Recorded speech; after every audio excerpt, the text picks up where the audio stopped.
Кичипейилдикке видеонун ылдыйындагы колду басып койгон ар бир адамдын ишине ийгилик каалайбыз. 2021 жылдын 29 ноябрында Ысык Ата районунун Новопокровка айыл өкмөтүнө караштуу Сары Жон айылы жактагы жолдун боюндагы 2 чакырым аралыктагы арыктан аялдын сөөгү табылган. Сомбулуктан каза болгондордун белгилери жок. Бул туурасында Чүй облустук милициядан кабарлашты. Маалыматка караганда бул жол менен анын жашы 45-55 жашта.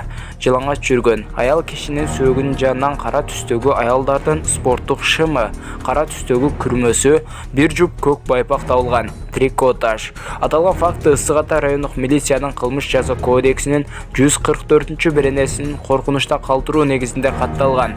Белгилери: чачы кыска, бою 160-165 см, курсагында тырыгы бар. Бул жол менен Касерово операциясынан.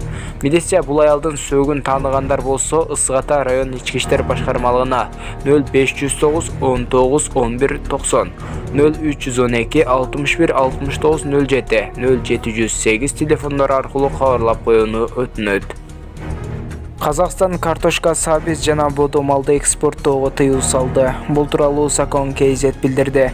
Маалым болгондой, мындай чечим Казакстан Республикасынын Айыл чарба министри менен Каржы министринин 2022 жылдын 10 январындагы биргелешкен буйругу менен кабыл алынган. Тактап айтканда, 3 айлык мөөнөткө картошка менен сабизди экспорттоого тыюу салынды.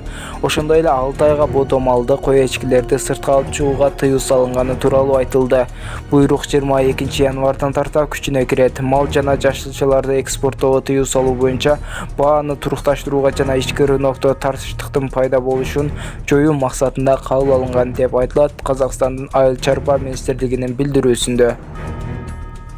Видеого лайкты сөзсүз басып, жана подписация деген кызыл жазууну басып, жанындагы коңгуроо чонунда сөзсүз түрдө күйгүзүп кетиңиздер.